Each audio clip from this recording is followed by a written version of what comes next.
Hello friends, welcome to Honey JS Academy. February 11th and 12th daily current affairs with JS Pants, Hindu Express, Inadu and PIB News.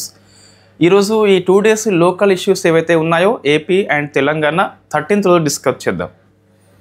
So ఈరోజు very famous articles మనకి subject wise current అఫైర్స్లో వచ్చినాయండి. Economy లోపల ఈ PM ASHA అని చెప్పేసి market intervention scheme అని చెప్పేసి పిలుస్తాం. వ్యవసాయం పాఠంలో వస్తుంది మీకు, టీజీ అండ్ ఏపీ వాళ్ళకు ఉండదు. అందులో మార్పులు వచ్చింది మనకి, ఆ మార్పులు చూసుకోవాలి. తర్వాత ఈ లంపీ స్కిన్ డిసీజ్ కోసం అని చెప్పేసి భారత్ బయోటెక్ సంస్థ ఒక వ్యాక్సిన్ రూపొందించింది. సో అది వెరీ ఫేమస్. ఒక హైబ్రిడ్ సూపర్ కంప్యూటర్ అని చెప్పేసి జపాన్ రూపొందించింది, అది వెరీ ఫేమస్. ఈ స్పేస్ అనువర్తనాల కోసం అని చెప్పేసి ఐఐటి మద్రాస్ ప్లస్ ఇస్రో కలిపి ఒక మైక్రో చిప్ని డెవలప్మెంట్ చేసిళ్ళు, అది వెరీ ఫేమస్. ఈ అండర్ సీ లోపల స్పేస్ స్టేషన్ని చైనా నిర్మిస్తుంది, అది కూడా వెరీ ఫేమస్. సో ఇవి మనకు ముఖ్యంగా వార్తల్లో ఉన్న ముఖ్యమైన కరెంట్ అఫైర్స్ ఈరోజు. సో ఫస్ట్ చూస్తే మార్కెట్ ఇంటర్వెన్షన్ స్కీమ్ అని చెప్పేసి ministry of agriculture and farmer welfare అనే మినిస్ట్రీ సవరణలు ఆమోదించింది. సో మనం అప్డేట్ చేసుకోవాలి. ఇది మినిమం సపోర్ట్ ప్రైస్ అని చెప్పేసి మనకి పాఠం ఉంది కదా, అక్కడ వస్తుందండి. జనరల్లీ ప్రభుత్వము కొన్ని పంటలకి ఈ ప్రోత్సాహం కోసం అని చెప్పేసి రైతులకి ఈ సపోర్ట్ ప్రైస్ అవసరం అని చెప్పేసి ఎంఎస్పిని అమలు చేస్తుంది. అయితే కొన్ని పంటలకు ఎంఎస్పి ఉండదు. అటువంటి పంటలు నష్టం వచ్చినప్పుడు మనకు వెరీ ఫేమస్ స్కీమ్ ఉంటుంది, పిఎం ఆశా స్కీమ్ అని చెప్పేసి పిలుస్తాం. మనం డిస్కస్ చేసినాం. ఇందులో ఒకటి మార్కెట్ ఇంటర్వెన్షన్ స్కీమ్ అని చెప్పేసి పిలుస్తాం. ఇది పిఎం ఆశా స్కీమ్ లోపల అంతర్భాగంగా పనిచేస్తుంది. So what is the market intervention scheme? Market జోక్యం పథకం అని చెప్పేసి పిలుస్తాం. అంటే మార్కెట్లో జోక్యం చేసుకుంటుంది ప్రభుత్వము, పేరులోనే మనకి అక్కడ పర్పస్ కనిపిస్తుంది.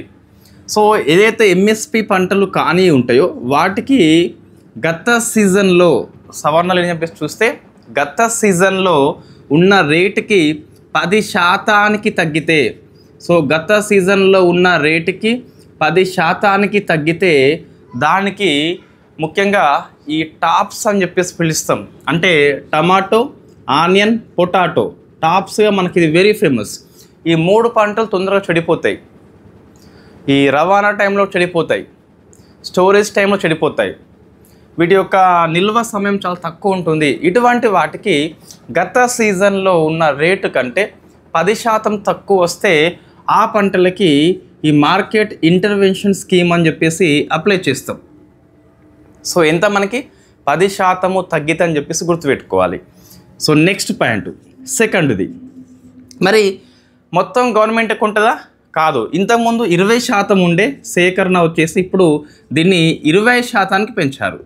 మార్కెట్లో ఉన్న టాప్స్ ఏవైతే ఉన్నాయో 20% పంట ప్రభుత్వం కొనుగోలు చేస్తుంది. దీని ద్వారా రైతులకి సపోర్ట్ ప్రైస్ అందిస్తుంది.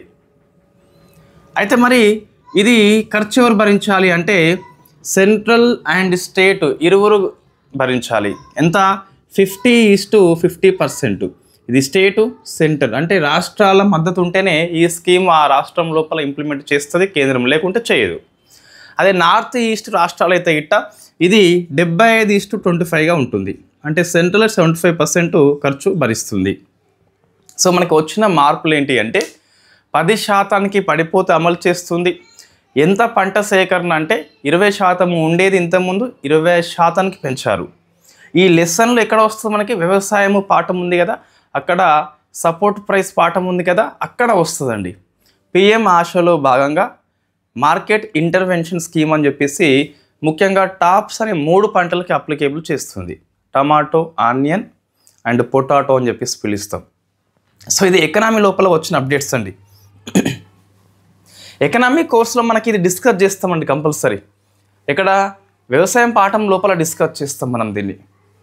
సో మన స్టాటిక్ పోర్షన్కి ఎప్పుడైనా సరే అప్డేట్స్ని కలుపుకుంటే ఎక్కువ స్కోర్ చేయవచ్చు. నెక్స్ట్ స్పేస్ అండి. So first deep water space స్టేషన్ని చైనా నిర్మిస్తుంది. సో ఫస్ట్ డీప్ వాటర్ సముద్రం లోపల సో స్పేస్ స్టేషన్ని నిర్మిస్తుంది. సో ఇది ఎక్స్ప్రెస్ ప్రకారం అయితే ఇది ప్రపంచంలో ఫస్ట్ది. నేను ఇంకా చెక్ చేయలేదు ఇంకేమైనా ఉన్నాయని చెప్పేసి. ఇలా ఫస్ట్ది వచ్చినప్పుడు ఒకసారి మనం క్రాస్ చెక్ చేస్తాం జనరల్లీ, బట్ ఇప్పుడు చేయలేదు, చేస్తాను కంపల్సరీ.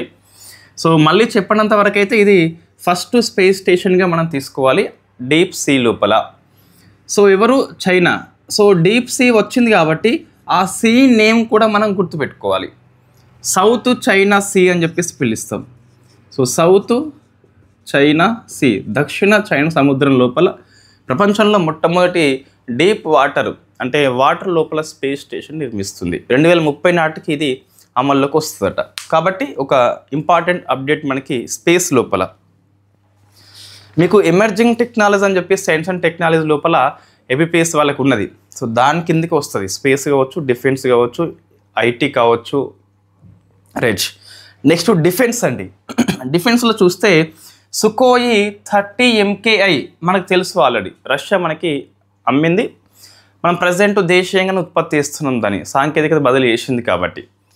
సుకోయి 30 MKI కంటే అడ్వాన్స్డ్ ఎయిర్ క్రాఫ్ట్ ఒకటి ఉన్నది వాళ్ళ దగ్గర, దాని పేరే సుకోయి 57 అండి. ఇది మనకు అమ్ముతుంది అండి. అయితే ఎట్లా అంటే ఒకటేమో ట్రాన్స్ఫర్ ఆఫ్ టెక్నాలజీ చేస్తుంది అండ్ మేక్ ఇన్ ఇండియా అంటే స్వదేశీయంగా తయారు చేస్తున్నాము. సాంకేతికత బదిలీ అంటే ఈ సుకోయి 57 తయారీ సంస్థ రష్యా ఉంది కదా, అది మన దేశంలో ఒక సంస్థకి సాంకేతికత బదిలీ చేస్తుంది. అది ఇంకా మనకి ఫైనలైజ్ కాలేదు, బట్ మోస్ట్లీ మనకి ప్రపోజల్ ఏంటి అంటే హిందుస్థాన్ ఏరోనాటిక్స్ లిమిటెడ్, ఇది బెంగళూరులో ఉంటుంది. సో HAL నిర్మిస్తున్నట్టుగా మనకి తెలుస్తుంది. అయితే సుకోయి 57 యొక్క ఇంపార్టెన్స్ ఏంటి మన సైన్యానికి అంటే ఇది 5th జనరేషన్ అండి, అంటే 5th జనరేషన్ యొక్క ఎయిర్ క్రాఫ్ట్. ఇది అడ్వాన్స్డ్ కాబట్టి మన సైనిక శక్తి మరింత ఎక్కువ అవుతుందని చెప్పొచ్చు. సో చైనా పాకిస్తాన్తో మనకి కొంచెం థ్రెట్ ఉంది కాబట్టి మనం బలోపేతం చేసుకోవాల్సిందే కంపల్సరీ.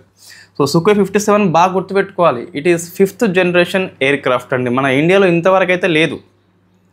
సో 5G వచ్చింది కాబట్టి మేబీ ఇది ఎగ్జామ్లో వచ్చే అవకాశం చాలా ఎక్కువ ఉంటుంది. రష్యా అని చెప్పేసి గుర్తుపెట్టుకోవాలి. మన సంస్థ HAL.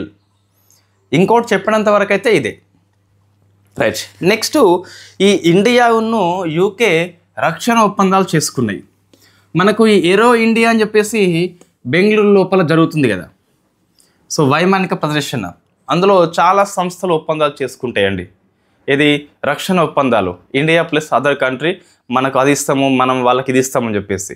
అవన్నీ సమ్మిట్ లోపల మనం డిస్కస్ చేయము, ఇక్కడ డిఫెన్స్ లోపలనే వస్తాయి. సో మనం హెడ్డింగ్ పెట్టుకోవాలి, నోట్స్ రాసేవాళ్ళు. ఇండియా ప్లస్ UK రక్షణ ఒప్పందాలు అని చెప్పేసి ఏరో ఇండియా సమ్మిట్ లోపల చేసుకున్నారు. ఫస్ట్ ఏంటి అంటే ఈ నెవీ కోసం అని చెప్పేసి మారిటైమ్ అంటే సముద్రం అని చెప్పేసి వస్తుంది. So maritime electric propulsion system, so EPS అని చెప్పేసి పిలుస్తాం. ఇది మనకు UK సాంకేతికత అందిస్తుంది. మనకు ఈ నెవీ షిప్స్ ఉంటాయి కదా, నడవాలంటే డీజిల్ ఎలక్ట్రిక్ ఇంధనాలని మనం ఎక్కువ ఉపయోగిస్తాం. అవి పర్యావరణ కాలుష్యం కలిగిస్తాయి డీజిల్ కాబట్టి.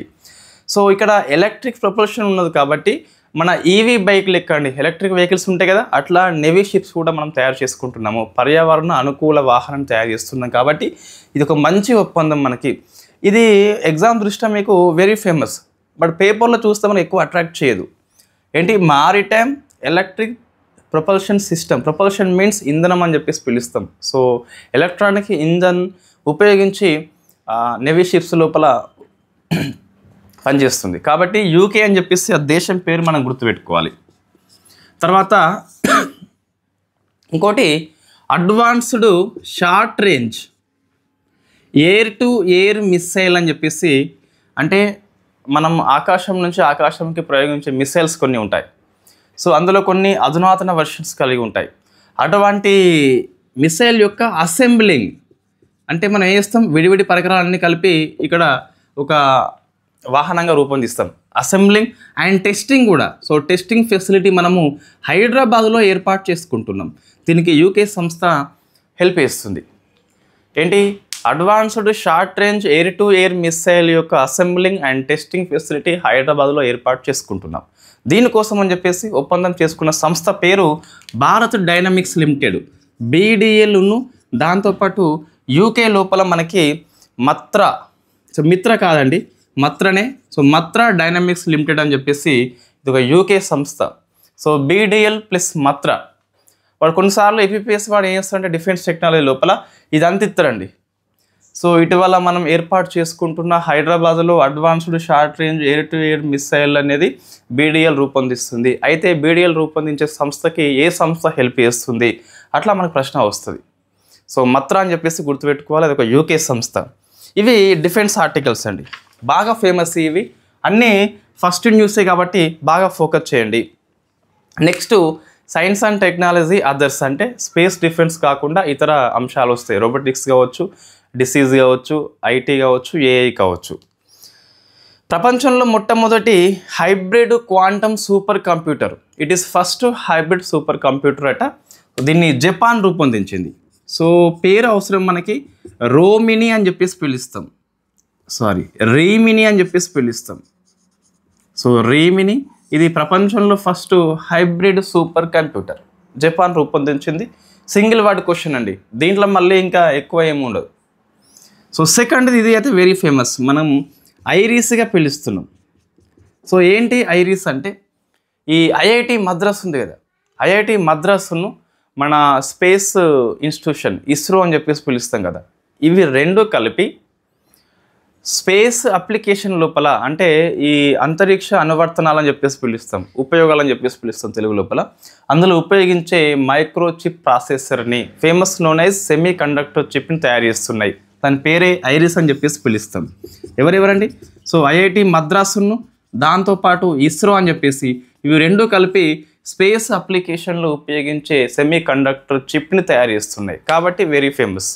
అయితే ఇది హిందూ పేపర్లో వచ్చిన ఆర్టికల్. ఈ ఐరిస్ ఉంది కదా, ఇది దేని ఆధారంగా పనిచేస్తుంది అంటే శక్తి అని చెప్పేసి ఉంటుంది. ఇది గుర్తుపెట్టుకోవాలండి.